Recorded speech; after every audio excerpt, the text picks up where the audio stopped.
Hey gang. Okay, well, I made a tough decision today. I'm going to show you this 1997 Toyota 4Runner SR5. I decided to make this vehicle available for sale to keep funding a lot of the other projects that we have on this channel. This truck belonged to my mother for all but 1 year of this truck's life.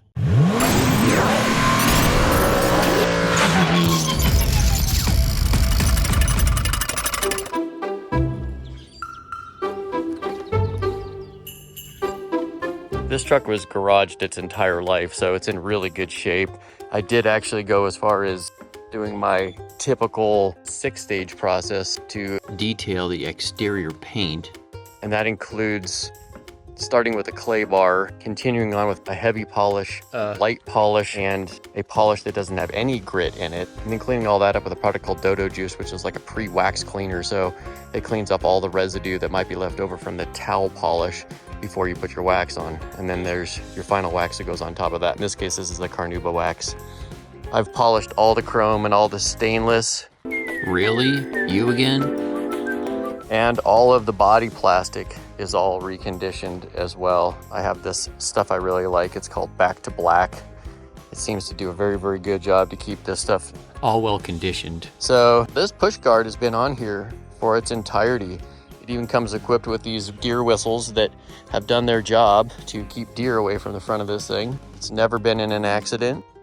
It's got a new piece of glass on the windshield. It's got new windshield wipers. Also notably, there are a variety of small rock chips. So that's something to note. That's pretty much evident on the whole front of this hood.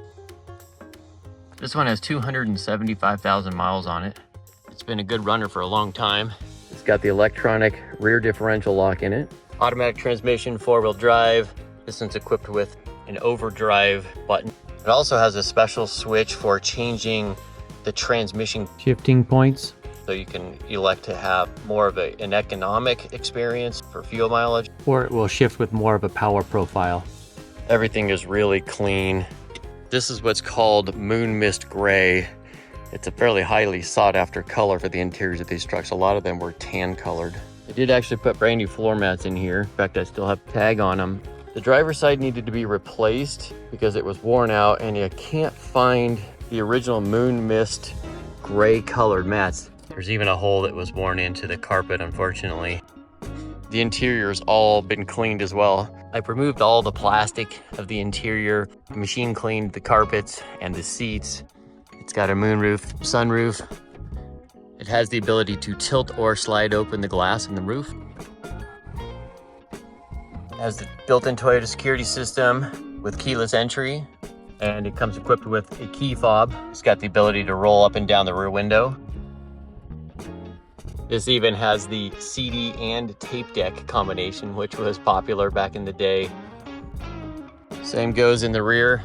Everything is reconditioned, very clean. All the interior plastic is conditioned with Mother's VLR, which is their vinyl, leather, and rubber product. It does have a couple scuff marks here in this particular panel. This one actually comes with this cargo security cover. Was not able to find this particular cap. It's supposed to look like this. Full-size spare tire is kept underneath. It's got a storage compartment. Tools are under the rear seat, which I'll show you here. The vehicle jack and tools are in here. I did have to use that once. And as you can see, these seats even have the straps still in here. These break. They're broken a lot. So I went to some effort to replace these, and those are very difficult to find. One of the first things people ask me about is the wheels. These are from a 2016 to 2023 Tacoma TRD off-road series. This is actually the Kevlar tire from Goodyear, and it's actually the stock size. It's still a 265/70/16, so this doesn't mess with the speedometer or anything. The engine bay is very clean. I use my favorite 303 branded aerospace protectant to keep all of this plastic and rubber nice and pliable.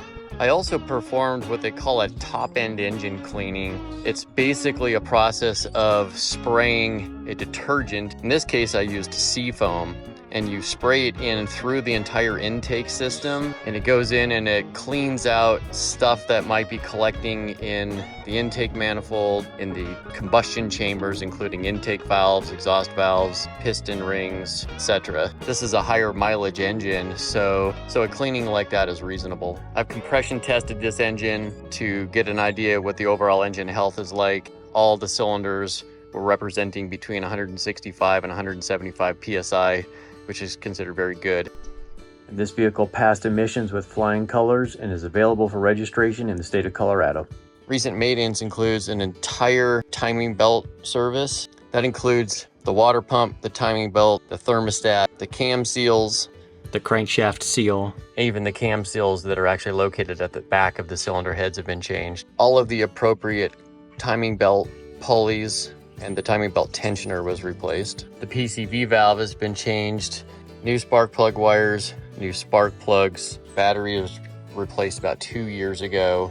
A new air filter, and all the fluids on this entire truck have been changed. During the timing belt and water pump service, I changed all the coolant. The coolant's actually a slightly upgraded version with organic acid technology. It's compatible with the Toyota Red. It just has a better service life to it. The power steering fluid has been flushed and changed. It's actually got fresh engine oil with synthetic oil, a new oil filter. The transmission fluid was changed. That actually was a very technical experience. On higher mileage vehicles like this, Generally, you can't flush the transmissions because of the way those machines work. They flush in reverse, so there's a risk of flushing contaminants further into the system. So in this case, what I did is I drained the transmission fluid and refilled it, and I did that 10 times. The reason I did this is because when you drain the fluid, you can only get about 60% of it out of the system. The other 40% stays contained in the torque converter, and the only way to get that out is to actually add new fluid and drive it and mix it all together and drain it again. So I did that 10 times so that the amount of old fluid was less than 5%. I've also changed the transfer case fluid, the front axle oil, the rear axle oil, and all the brake fluid. I ended up having to do an entire brake service on this vehicle, probably because it was mountain driven a lot. It has new front pads, freshly turned front rotors. It's got new rear shoes. it has freshly turned rear brake drums and 2 new wheel cylinders. I also replaced the 2 rubber brake hoses in the front and the one in the rear. I even replaced the master cylinder. The master cylinder seems to be an issue for a lot of vehicles this age. So I replaced that. These are all Japanese parts. This is actually made by Aisin. This is the exact unit that is branded as Toyota when you get them from the dealership, but I was able to find them direct from Aisin. And as a result, all of the brake fluid has been flushed Through all 4 corners of the brake system. and the rear shocks were replaced. They probably have about 30,000 miles on them now. So that is the 1997 Toyota 4Runner. It's an SR5, 275,000 miles, and it's available for sale. All right, Kat. Really, I'm washing the car right there. Just cover that up there. I think you got it. There you go.